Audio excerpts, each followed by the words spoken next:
মীন রাশির জাতক জাতিকা আপনাদের বলছি, কেমন আছেন আপনারা? দেখুন, আজ আমি আপনাদের না একটা প্রশ্ন করতে চাই, এমন একটা প্রশ্ন যার উত্তর হয়তো আপনি নিজেও খুঁজছেন। আপনার জীবনে কি এমন কিছু আছে যা আপনি চান কিন্তু পাচ্ছেন না? কোনো স্বপ্ন, কোনো গোল যেটা বারবার চেষ্টা করার পরেও পূরণ হচ্ছে না? কোনো প্রতিভা যেটা আপনি জানেন আপনার মধ্যে আছে কিন্তু সেটা প্রকাশের সুযোগ পাচ্ছেন না? কোনো সম্পর্ক যেখানে ভালোবাসা আছে কিন্তু পরিণতি আসছে না? অথবা কোনো ভাগ্য যেটার জন্য আপনি মনে মনে অপেক্ষা করে আছেন? আজ আমি আপনাকে বলতে চাই, সেই অপেক্ষার অবসান হতে চলেছে।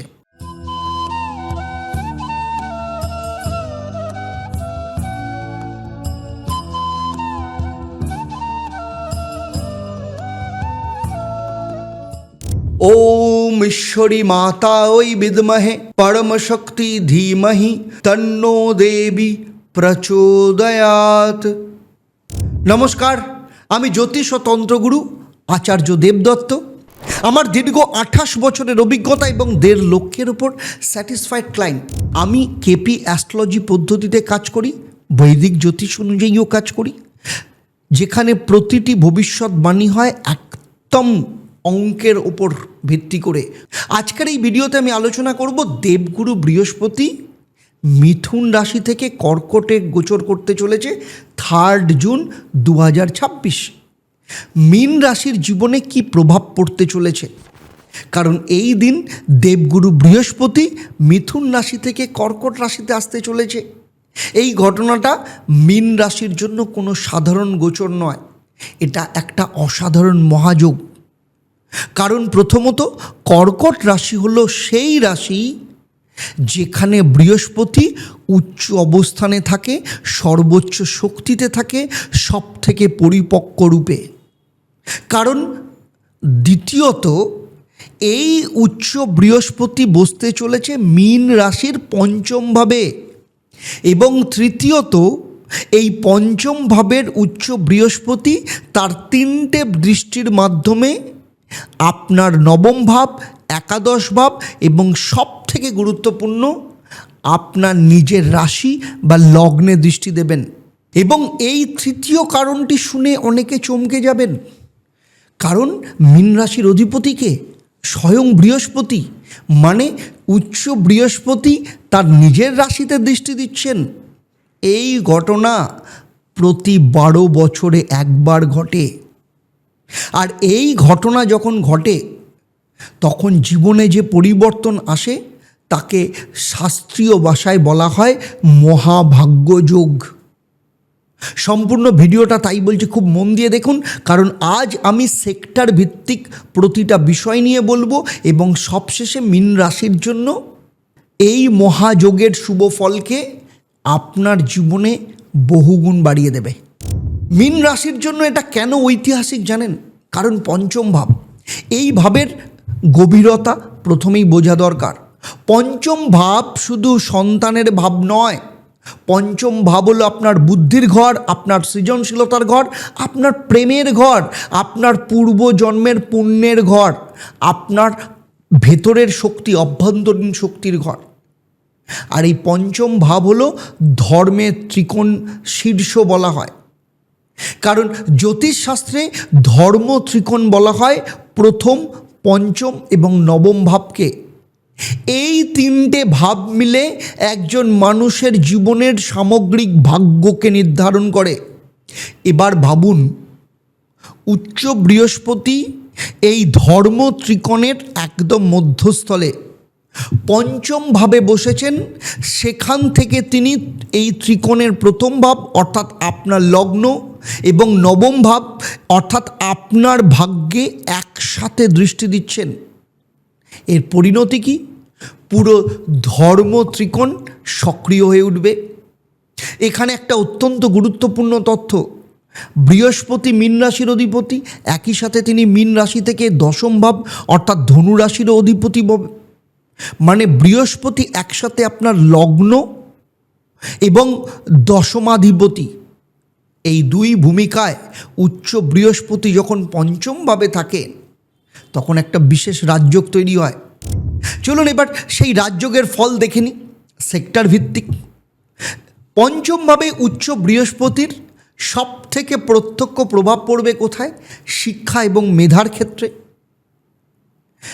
যারা স্টুডেন্ট তাদের ক্ষেত্রে এই গোচর একটা অসাধারণ সুযোগ নিয়ে আসবে, বিশেষ করে যারা বারবার পরীক্ষায় বাধার সম্মুখীন হচ্ছেন, যাদের মনোযোগ ধরে রাখতে কষ্ট হচ্ছে, যারা মনে করছেন মেধা থাকলেও ফলাফলে সেটা প্রতিফলিত হচ্ছে না, তাদের জন্য এই গোচর একটা নতুন অধ্যায় শুরু করতে চলেছে। উচ্চ বৃহস্পতি পঞ্চমে থাকলে স্মৃতিশক্তি তীক্ষ্ণ হয়, বিশ্লেষণী ক্ষমতা বাড়ে, কঠিন বিষয়গুলো সহজেই বোধগম্য হয়, আর প্রতিযোগিতামূলক পরীক্ষার ক্ষেত্রে এই গোচর কিন্তু ভীষণভাবে হেল্প করে। আর সন্তানের ক্ষেত্রে বলছি, যে মীন রাশির দম্পতি দীর্ঘদিন ধরে সন্তান লাভের প্রতীক্ষায় আছেন, তাদের জন্য এই গোচর একটা শুভ সংবাদ নিয়ে আসতে পারে। পঞ্চমভাবে উচ্চ বৃহস্পতি সন্তান প্রাপ্তির যোগ তৈরি করেন, এবং যাদের সন্তান আছে তাদের জীবনেও কিন্তু এই গোচর একটা ইতিবাচক প্রভাব নিয়ে আসবে।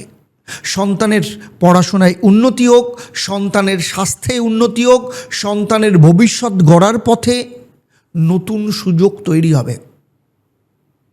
ক্রিয়েটিভিটির ক্ষেত্র বা সৃজনশীলতার ক্ষেত্রে বলছি, যারা লেখেন, গান করেন, ছবি আঁকেন, ভিডিও তৈরি করেন বা যে কোনো সৃজনশীল কাজের সাথে যুক্ত, তাদের জন্য এই সময়টা একটা অভূতপূর্ব সৃজনশীল বিস্ফোরণ ঘটাতে পারে। কারণ পঞ্চমভাবে বৃহস্পতি সৃজনশীলতার উৎস খুলে দেন। এই সময় যদি আপনি কোনো সৃজনশীল প্রকল্প শুরু করেন, সেই প্রকল্প ভবিষ্যতে আপনার পরিচয় হয়ে উঠতে পারে। চলুন এবারে আসা যাক এই গোচরের সবথেকে শক্তিশালী দিকটা। বৃহস্পতির পঞ্চম দৃষ্টি পড়তে চলেছে কোথায়? আপনার নবম ভাবে। নবম ভাব, এই ভাবকে বলা হয় ভাগ্যের ঘর, ধর্মের ঘর, আধ্যাত্মিকতার ঘর, গুরুর ঘর, পিতার ঘর, দীর্ঘ ভ্রমণের ঘর। উচ্চ বৃহস্পতি যখন পঞ্চম ভাব থেকে নবম ভাবে দৃষ্টি দেন, তখন একটা বিশেষ ভাগ্যযোগ তৈরি করে। এর নাম হচ্ছে পঞ্চম নবম ধর্ম ত্রিকোণ সক্রিয়করণ। আচ্ছা, এর ফল কি হয়? জীবনে যে কাজগুলোতে বারবার বাধা আসছিল আপনাদের, সেগুলো হঠাৎ করে কীরকম যেন সহজ হয়ে যেতে শুরু করবে। এমন মনে হবে যেন কোনো অদৃশ্য হাত আপনার পথ পরিষ্কার করে দিচ্ছেন। ধর্মীয় এবং আধ্যাত্মিক ক্ষেত্রে এই গোচর কিন্তু অত্যন্ত গুরুত্বপূর্ণ প্রভাব ফেলবে। যারা দীর্ঘদিন ধরে ভাবছিলেন কোনো তীর্থযাত্রায়, তীর্থস্থানে যাওয়ার ইচ্ছা পোষণ করছিলেন, কিন্তু কোনোভাবেই পূরণ হচ্ছিল না, সেটা কাশী বিশ্বনাথ হোক, দক্ষিণেশ্বর, কামাখ্যা, তারাপীঠ, পুরী জগন্নাথ মন্দির কিংবা ঈশ্বরী পীঠ, সেই ভ্রমণের যোগগুলো এই গোচরে অত্যন্ত শুভ। আপনার জীবনে যদি কোনো আধ্যাত্মিক গুরুর প্রয়োজন অনুভব করছেন বা দীর্ঘদিন ধরে কোনো প্রকৃত গুরু খোঁজ করছেন, তাহলে এই গোচর সেই সংযোগ প্রবল হওয়ার সম্ভাবনা রয়েছে। পিতার সাথে সম্পর্কের ক্ষেত্রেও এই গোচর কিন্তু অত্যন্ত শুভ। যাদের পিতার সঙ্গে কোনো দূরত্ব বা ভুল বোঝাবুঝি রয়েছে, সেটা এই গোচরে সেরে যাওয়ার সম্ভাবনা রয়েছে, ঠিক হয়ে যাবে সম্পর্ক। বা আপনাদের কারোর পিতার দীর্ঘদিন ধরে স্বাস্থ্যের ক্ষেত্রে সমস্যা, স্বাস্থ্যের উন্নতি, পিতার কাছ থেকে বিশেষ সহায়তা পাওয়ার যোগও তৈরি করবে। আর যারা উচ্চশিক্ষা করছে তাদের বলছি, নবম ভাব উচ্চতর জ্ঞানের ঘর।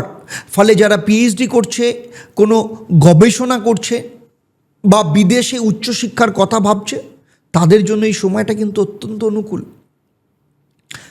স্কলারশিপ বা বৃত্তি পাওয়ার যোগ তৈরি হতে পারে। বিদেশ ভ্রমণেরও যোগ আছে। তীর্থ ভ্রমণ হোক, বাইরে ঘুরতে যাওয়া হোক বা দীর্ঘমেয়াদী বাইরে থাকার পরিকল্পনা থাকলে এই পরিকল্পনা বাস্তবে রূপ নিতে পারে। এবার আসা যাক আপনাদের জীবনের সবথেকে গুরুত্বপূর্ণ বিষয়, সেটা হচ্ছে অর্থনৈতিক ক্ষেত্র। বৃহস্পতির সপ্তম দৃষ্টি কোথায় পড়তে চলেছে? আপনার একাদশ ভাব, অর্থাৎ মকর রাশিতে। আর একাদশ ভাব, এই ভাব হলো লাভের ঘর, আয়ের ঘর, ইচ্ছে পূরণের ঘর, বন্ধুত্বের ঘর, সামাজিক সংযোগ বা নেটওয়ার্কিংয়ের ঘর।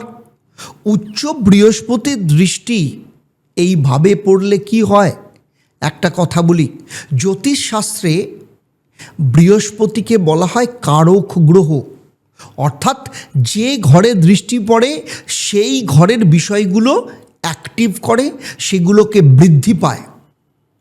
একাদশভাবে উচ্চ বৃহস্পতির দৃষ্টি মানে আয় বৃদ্ধির শক্তিশালী যোগ। চাকরিজীবীদের জন্য, মানে আপনারা যারা চাকরি করেন তাদের জন্য কি হতে পারে, সেটা হচ্ছে পদোন্নতি কিংবা বেতন বৃদ্ধির যোগ এই গোচরেই তৈরি হবে। দীর্ঘদিন ধরে যারা পদোন্নতির আশায় রয়েছেন, ইনক্রিমেন্ট হচ্ছে না, সেই অপেক্ষাও শেষ হবার সম্ভাবনা রয়েছে। আর ব্যবসায়ীদের বলছি, ব্যবসায়িক লাভ বাড়বে, নতুন গ্রাহক আসবে, নতুন বাজার তৈরি হবে। দীর্ঘদিন ধরে যে ব্যবসায়ী স্বপ্ন মনে মনে লালন করছিলেন, পালন করছিলেন, সেই স্বপ্নকে বাস্তবে রূপ দেওয়ার সময় আসছে। আর বিনিয়োগকারীদের ক্ষেত্রে বলছি, এই গোচরে বিনিয়োগ থেকে ভালো ফলাফল পাওয়ার কিন্তু সম্ভাবনাও রয়েছে। তবে হ্যাঁ, হঠকারী বিনিয়োগ সবসময় এড়িয়ে চলুন, ধীরে ধীরে সঠিক পথে বিনিয়োগ করুন, তাড়াহুড়ো করবেন না। সামাজিক সংযোগ, নেটওয়ার্ক তৈরি, কারণ একাদশ ভাব সামাজিক সংযোগের বা সামাজিক নেটওয়ার্কের ঘর। এই গোচরে আপনার যে সামাজিক বৃত্ত সেটা বাড়বে, নতুন পরিচিতি তৈরি হবে এবং এই নতুন পরিচিতির মধ্যে এমন কেউ থাকতে পারেন যিনি আপনার জীবনের গতিপথ কিন্তু বদলে দেওয়ার ক্ষমতা রাখেন। ইচ্ছা পূরণের কথা বলছি, একাদশ ভাবকে বলা হয় কামনা পূরণের ঘর। দীর্ঘদিন ধরে মনে মনে যে ইচ্ছা লালন করছেন, সেই ইচ্ছে পূরণের পথ এই গোচরে কিন্তু খুলে যেতে পারে। কিন্তু একটা কথা বলি, ইচ্ছে থাকলেই হয় না, সেই ইচ্ছের দিকে পদক্ষেপও নিতে হয়। বৃহস্পতি সুযোগ তৈরি করবেন এবং সেটা করেনও, কিন্তু সেই সুযোগকে কাজে লাগানোর দায়িত্ব কার? আপনার।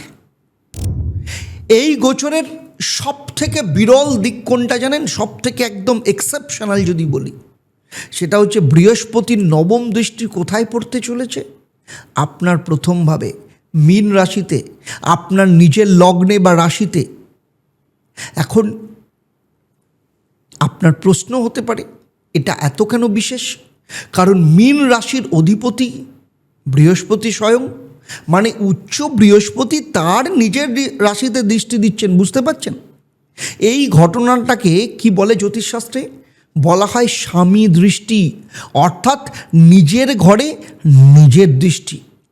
কারণ নিজে মীন রাশির লর্ড তিনি, এর ফলাফল কি? আপনার লগ্ন অর্থাৎ আপনার শরীর, আপনার ব্যক্তিত্ব, আপনার আত্মিক শক্তি সব উচ্চ বৃহস্পতির ক্ষেত্রে বিশেষ আশীর্বাদ পাবে। যারা দীর্ঘদিন ধরে, আপনাদের মধ্যে অনেকেই আছেন বিভিন্ন শারীরিক সমস্যায় ভুগছেন, বিশেষত দীর্ঘমেয়াদী কোনো রোগ, মানসিক চাপ, মানসিক অসুস্থতা, তাদের জীবনে এই গোচর কিন্তু ধীরে ধীরে সুস্থতার পথ খুলে দেওয়ার একটা সম্ভাবনা তৈরি করবে। উচ্চ বৃহস্পতি লগ্ন দৃষ্টি মানে একটা মানুষকে ভেতর থেকে পরিবর্তিত করবে, আত্মবিশ্বাস বাড়বে, কথা বলার ক্ষমতা বাড়বে, মানুষের কাছে আপনার গ্রহণযোগ্যতা বাড়বে। এমন একটা অদৃশ্য তেজ আপনার মধ্যে তৈরি হবে যা মানুষ টের পাবে কিন্তু বলতে পারবে না। আধ্যাত্মিক শক্তির ক্ষেত্র তৈরি করবে, কারণ মীন রাশি স্বভাবতই কারণ মীন রাশি বা লগ্নের জাতক জাতিকারা স্বভাবগতভাবেই অত্যন্ত আধ্যাত্মিক এবং সংবেদনশীল। এই গোচরে সেই আধ্যাত্মিক সংবেদনশীলতা আরও গভীর করবে। অনেকের ক্ষেত্রে ধ্যান বা সাধনার নতুন অনুভূতি তৈরি হতে পারে, স্বপ্নে কোনো দৈব সংকেত আসতে পারে এবং ঈশ্বরের প্রতি বিশ্বাস আরও দৃঢ় হবে।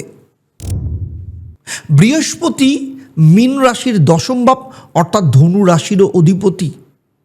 দশম ভাব হলো কর্মের ভাব, পেশার ঘর, সামাজিক প্রতিষ্ঠার ঘর। উচ্চ বৃহস্পতি যখন পঞ্চম ভাবে থাকেন তখন একসঙ্গে তিনি দশমাধিপতিও বটে। ফলে পঞ্চম দশম অক্ষ যেটা, সেই অক্ষ বিশেষ অ্যাক্টিভ হয়। আর এর অর্থ হলো আপনার মেধা, আপনার সৃজনশীলতা, সরাসরি আপনার পেশায় ফল দিতে শুরু করবে। আপনারা যারা চাকরিজীবী রয়েছেন, এতদিন মনে হচ্ছিল পরিশ্রম করছেন কিন্তু স্বীকৃতি পাচ্ছেন না, এই গোচর সেই পরিস্থিতি বদলাবে।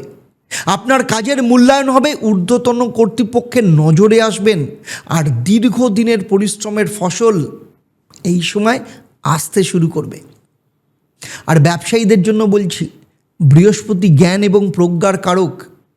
এই গোচরে আপনার ব্যবসায়িক সিদ্ধান্ত গ্রহণের ক্ষমতা আরও শানিত হবে। সঠিক সময় সঠিক সিদ্ধান্ত নেওয়ার ক্ষমতা আসবে। যারা নতুন ব্যবসা শুরু করতে চাইছেন, বিশেষত শিক্ষা, পরামর্শ বা কনসালটেন্সি হতে পারে, আধ্যাত্মিকতা, স্বাস্থ্য বা প্রযুক্তি সংক্রান্ত কোনো ব্যবসা, টেকনোলজি নিয়ে ব্যবসা, এই গোচর কিন্তু অত্যন্ত অনুকূল সময়। আবার পঞ্চম ভাব কি জানেন? পঞ্চম ভাব হলো প্রেমের ঘর। উচ্চ বৃহস্পতি এই ঘরে বসছেন, ফলে যারা দীর্ঘদিন ধরে লাইফ পার্টনার খুঁজছেন তাদের জন্য এই গোচর একটা বিশেষ সংবাদ নিয়ে আসবে। বৃহস্পতি আবার শুভ বিবাহের কারক। পঞ্চমভাবে উচ্চ বৃহস্পতি বিবাহের অনুকূল পরিস্থিতি তৈরি করেন। এই গোচরে বিবাহ সংক্রান্ত বিষয়ে ইতিবাচক অগ্রগতির সম্ভাবনা রয়েছে। আর যারা ইতিমধ্যেই বিবাহিত, দাম্পত্য জীবনে যদি কোনো টানাটানি থাকে, কোনো দূরত্ব থাকে, এই গোচরে সেই দূরত্ব কমার সম্ভাবনাও রয়েছে। পারস্পরিক বোঝাপড়া বাড়বে, সম্পর্কের গভীরতা আসবে এবং দাম্পত্য জীবনে নতুন আনন্দের অধ্যায় শুরু হওয়ার সম্ভাবনা রয়েছে। চলুন এবারে সবথেকে গুরুত্বপূর্ণ বিষয়ে আসা যাক। কোন সময় কি পদক্ষেপ নেবেন? 3 জুন 2026 থেকে 30 জুন 2026 বৃহস্পতি তো এই সময় প্রবেশ করবে, প্রস্তুতির সময়। ফলে বৃহস্পতি যখন নতুন রাশিতে প্রবেশ করবে, তার ফল ধীরে ধীরে প্রকাশ পেতে শুরু করবে। এই সময় নিজেকে প্রস্তুত করুন, নতুন সংকল্প নিন, আধ্যাত্মিক সাধনা শুরু করুন। আর এরপরে জুলাই 2026 থেকে সেপ্টেম্বর 2026 এই সময়টাকে বলা হয় সূচনার সময়। শিক্ষা হোক, কর্মক্ষেত্রে বা সৃজনশীলতার শিক্ষা হোক, কর্মক্ষেত্র কিংবা সৃজনশীলতায় প্রথম একটা পজিটিভ পরিবর্তন দেখতে শুরু করবেন। এই সময়ে নেওয়া সিদ্ধান্ত কিন্তু লং টার্ম, দীর্ঘমেয়াদী ফল দেবে। আবার অক্টোবর 2026 থেকে ডিসেম্বর 2026 সতর্কতার সময়। এই সময় অন্যান্য গ্রহের গতিবিধি কিছুটা জটিল হতে পারে, হঠকারী সিদ্ধান্ত এড়িয়ে চলুন, স্বাস্থ্যের বিষয়ে সচেতন থাকুন। আবার জানুয়ারি 2027 থেকে মার্চ 2027 একদম উচ্চতর সময়, পিক টাইম যাকে বলে। এই 3 মাস মীন রাশির এই গোচরের সবথেকে শুভ সময়। ভাগ্যের দরজা সম্পূর্ণ খুলে যাবে। দীর্ঘদিনের স্বপ্ন পূরণের একটা সম্ভাবনার রাস্তা এই সময়কাল শুরু করবে একদম। আর এপ্রিল 2027 থেকে মে 2027 পরিপূর্ণতার সময়, কমপ্লিমেন্ট, একদম কমপ্লিট জায়গা পুরো। এই সময় বৃহস্পতির গোচরের চূড়ান্ত ফল প্রকাশ পাবে। একটা বিশেষ তন্ত্র টোটকা আছে, এই মহাযোগের শক্তিকে আপনার জীবনে সম্পূর্ণরূপে কিন্তু আহ্বান করতে পারে। এই টোটকার নাম হলো পঞ্চম ভাব বৃহস্পতি জাগরণ বিধি। মীন রাশির অধিপতিকে বৃহস্পতি, এবং এই বৃহস্পতির গোচরে আপনার পঞ্চম ভাবে উচ্চ বৃহস্পতির অবস্থানে রয়েছেন। পঞ্চম ভাব হলো পূর্বজন্মের পুণ্যের ঘর। মানে এই বিধি আপনার পূর্বজন্মের পুণ্যকে কিন্তু জাগ্রত করবে। শ্রী শ্রী ঈশ্বরী মায়ের আশীর্বাদে এই বিধি পালন করলে আপনার ভেতরে যে সুপ্ত শক্তি আছে সেই শক্তি জেগে উঠবে। এবং ঈশ্বরী মায়ের এই বিশেষ তন্ত্র বিধি মীন রাশির জন্য তৈরি করা। প্রথম বিধি কি? প্রতি বৃহস্পতিবার সূর্যোদয়ের আগে উঠুন, স্নান করে শুদ্ধ হয়ে হলুদ বা সাদা পোশাক পরুন, পুজোর আসনে বসুন, একটা তামার পাত্রে বিশুদ্ধ গঙ্গার জল নিন, তাতে 1 চিমটে হলুদ, কয়েকটা তুলসী পাতা এবং একটা হলুদ ফুল দিন। সেই জল আপনার কাছে যদি ঈশ্বরী মায়ের ছবি থাকে তাহলে ঈশ্বরী মায়ের পায়ে নিবেদন করুন, আর না হলে ঈশ্বরী মায়ের চরণকে মনে মনে স্পর্শ করুন, অথবা এই বিধি শুরু করবার আগে আপনারা ঈশ্বরী পীঠে এসে ঈশ্বরী মায়ের আশীর্বাদ নিয়ে যান। কারণ স্বপ্নে প্রদত্ত মা আশীর্বাদ কিন্তু একদম সরাসরি আপনার জীবনকে প্রভাবিত করবে। মায়ের চোখের দিকে তাকিয়ে আপনার যা মনোকামনা মায়ের কাছ থেকে চেয়ে নিয়ে যান। এরপর এই মন্ত্রটা 108 বার জপ করুন। ওম গ্রাং গ্রিং গ্রোং স্বাহা বৃহস্পতায় নমঃ। দ্বিতীয় বিধি কি? প্রতিদিন সূর্যোদয়ের সময় পূর্ব দিকে মুখ করে দাঁড়ান, 2 হাত জড়ো করে মনে মনে বলুন, হে সূর্যদেব, তোমার আলোয় আমার জীবনের অন্ধকার দূর হোক। বৃহস্পতির উচ্চ অবস্থানের কৃপায় আমার পঞ্চম ভাবের শুভ ফল আমার জীবনে প্রকাশিত হোক। আর ঈশ্বরী মায়ের আশীর্বাদে তোমার পূর্ণ বিকাশ যেন আমার জীবনে আসে। তৃতীয় বিধি কি? প্রতি পূর্ণিমা রাত্রিবেলা চাঁদের আলোয় খোলা আকাশের নিচে বসুন, যদি সম্ভব না হয় জানলার ধারে বসুন যেখান থেকে চাঁদ দেখা যায়। একটা সাদা কাপড়ে একটা হলুদ এবং একটা সাদা ফুল রাখুন, চোখ বন্ধ করুন, আর মনে মনে চাঁদ এবং ঈশ্বরী মাকে স্মরণ করে বলুন, হে মা ঈশ্বরী, হে দেবগুরু বৃহস্পতি, আমার জীবনে যে স্বপ্ন আছে, যে ইচ্ছে আছে, যে প্রার্থনা আছে, আজ রাতে আমি তোমাদের সামনে রাখলাম। তোমাদের কৃপায় এই স্বপ্ন, এই ইচ্ছা, এই প্রার্থনা পূর্ণ হোক। চতুর্থ বিধি কি?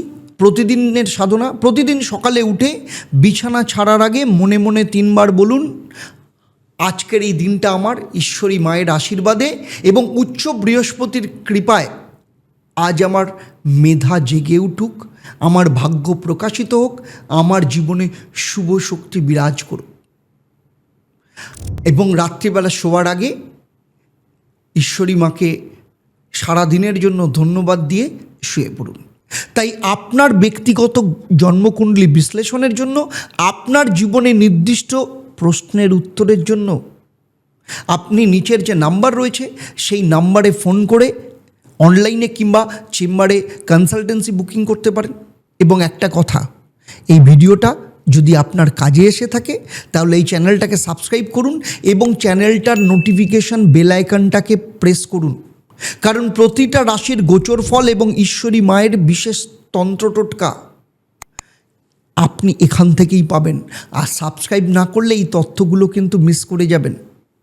এবং আপনার পরিচিতদের মধ্যে যারা মীন রাশির জাতক জাতিকা রয়েছেন তাদের এই ভিডিওটা শেয়ার করুন। এই তথ্য তাদের জীবনেও কাজে আসতে পারে। তাহলে আজকের মতো বিদায় নিচ্ছি। আপনারা আপনাদের পরিবারের সাথে ভালো থাকুন, সুখে থাকুন, শান্তিতে থাকুন এবং নিয়মিত অ্যাস্ট্রোনামা আচার্য দেবদত্ত দেখতে থাকুন। আর ঈশ্বরী মায়ের যে চ্যানেলটা রয়েছে, ঈশ্বরী মা পীঠ যেটা রয়েছে, সেই চ্যানেলে আপনারা সাবস্ক্রাইব করুন। সেখানেও কিন্তু অনেক রকম তথ্য জানতে পারবেন। আর চলুন সবাই মিলে একসাথে বলি, জয় ঈশ্বরী মা। নমস্কার, ভালো থাকবেন।